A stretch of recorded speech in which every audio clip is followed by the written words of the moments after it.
Hey guys, welcome to the Trash Picture Show. Today I'm going to do Anthropomantic Fiends Gothic Tag. 8 questions, all centered around Gothic cinema. And yeah, they're pretty awesome. So let's get them started. Question 1. What do you define as a Gothic story? Essentially, what in your eyes makes a Gothic horror movie? So for me, aesthetic and atmosphere would be a big kind of draw. Aesthetic wise, I think the biggest influences would be, say, the likes of Francis Bacon or Fritz Lang. These kind of buildings that these kind of avant-garde design buildings with weird angles and weird structures. Um, I think a prime example of that would actually be in a horror movie I'm going to pick that some people may actually disagree with. Event Horizon, the ship Event Horizon, is based on the Notre Dame Cathedral, and I think despite that movie being set in the future, the actual aesthetic and design lends itself to that kind of credence. Atmosphere as well. You need a very kind of isolated, bleak atmosphere where you genuinely don't know if the individuals will survive the end of the story. So yeah, for me, I think a very kind of avant-garde aesthetic and a very bleak atmosphere is what would make my picks for what makes a Gothic horror. Question 2. If you were forced to pick which is your favorite Gothic horror. So yeah, going back to what I was saying earlier, I think my favorite Gothic horror would actually be Event Horizon. Again, this is probably a bit of a controversial pick, but it is something that is very reminiscent of a Lovecraftian story where you have these characters who are caught in a kind of interdimensional trap or an interdimensional gateway to hell. And again, the aesthetic to the ship, the aesthetic to the Event Horizon, as I said, is based off the Notre Dame Cathedral.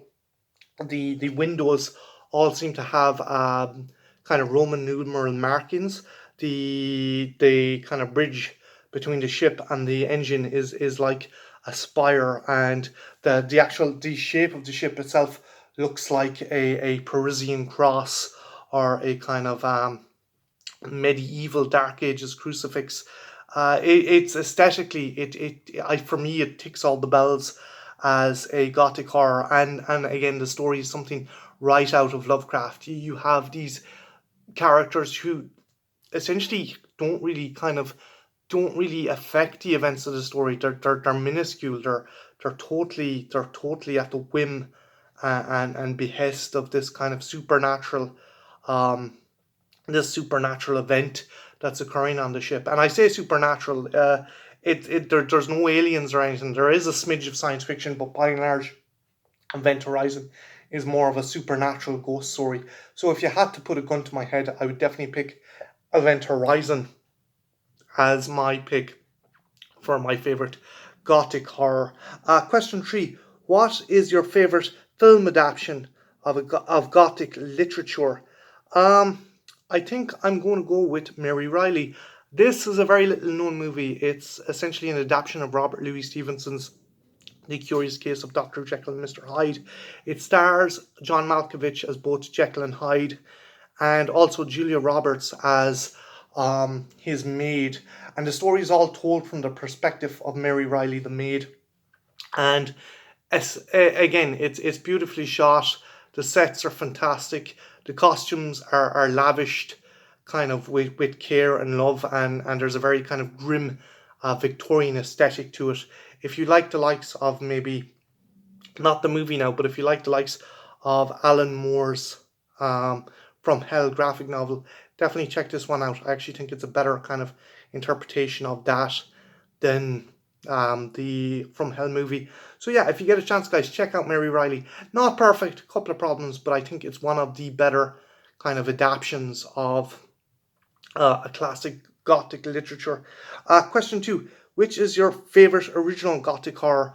I think I'm going to go with Crimson Peak. Crimson Peak is an awesome movie directed by Guillermo del Toro. It stars Mia Wachowski, Tom Hiddleston, and Jessica Chastain, and it's what you think is essentially an old-fashioned ghost story, but it takes a couple of twists and turns, and Hiddleston really kind of pushes himself to a very suave kind of dare I say, Hammer horror-esque Lothario, and he does a great job. Chastain is fantastically menacing. I think the weak link of the movie would be Charlie Hume as this kind of beefcake guy who's trying to swoove Mia Wachowski, but by and large, it's it's an amazing looking movie. If you're a fan of kind of gothic horror, this is definitely a feast for the eyes. And Del Toro is obviously influenced by kind of classic, uh, Hammer horror or even old Universal horror and the aesthetic of the buildings, and there's smidges of Lovecraft in there for good measure. So yeah, if I had to pick, I would say Crimson Peak is probably my favorite original Gothic horror. Which is your favorite Gothic horror featuring a monster? I would have to go with Brotherhood of the Wolf. Again, not a perfect movie, but this Christopher Gann's adaptation of The Tale of the Beast of Gwendolen has a fantastic kind of aesthetic and atmosphere that is very much a throwback to Hammer horror more than anything. It has a nice helping of cheese, but it takes itself oh so seriously despite that. Vincent Cassel is fantastic as the titular villain, and there are some silly bits. There's some martial arts involved, and the CG wolf in some parts is cool, in other parts isn't. But again, if you're looking for something different, definitely check out Brotherhood of the Wolf. I would definitely recommend it as my favorite kind of gothic monster movie. And yeah, if you're a fan of kind of creature features, that's definitely one to check out as well. Okay, question 6. What is your favorite gothic horror without a horror monster? Okay, so this is kind of a hard one. Um, Again, I'm going to give a kind of controversial a controversial kind of play here, but I am probably going to actually go with the adaptation of In the Name of the Rose by Umberto Eco. While this kind of deviates in some parts, I think it ticks the boxes for gothic horror and others. Um, the movie itself is probably not the best adaptation of gothic horror, but it comes damn close and is essentially a murder mystery at an abbey, and you get the feeling there's a conspiracy going on, and it's set during the kind of the Inquisition. So you've Sean Connery as this kind of detective monk who has to solve these murders without himself being kind of accused, because he uses a lot of modern methods in order to solve the crime. And again, science is kind of frowned upon in this movie. And there's lots of twists and turns. Very young Christian Slater turns up in this movie, and I think the best character in it is F. Murray Abraham as a very menacing inquisitor. So if you get a chance, definitely check it out. That is In the Name of a Rose, and yeah, it's well worth a look.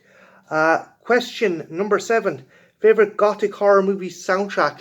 I'm going to have to go with Elliot Goldenthal's soundtrack for Alien 3. Um, Again, a lot of people could argue Alien 3 is not a gothic horror, but I do think that uh, it does tick a lot of the boxes for gothic horror, and yeah, it's not exactly a solely kind of gothic movie itself, but it kind of shies away from a lot of things in the science fiction realm. And Goldenthal soundtrack kind of really lends to that. That's one of the elements that makes it a gothic horror. That he doesn't have a very kind of synthesized or modern kind of soundtrack. It's very orchestral. It's very kind of ominous, and it's very bleak. As he said in an interview when making the soundtrack, he did the main parameter he wanted to get across for the soundtrack is the minute this film starts, he wanted everyone to know the characters are fucked. And yeah, his soundtrack does an amazing job at encapsulating that. So yeah, Elliot Goldenthal's soundtrack for Alien 3 would be my pick. And last question number 8: favorite gothic horror in another form, be it video games, comics, or novels. I'm going to go with this one. This is Eternal Darkness. This is a GameCube game, and it is a very, very fantastic Lovecraftian adaptation.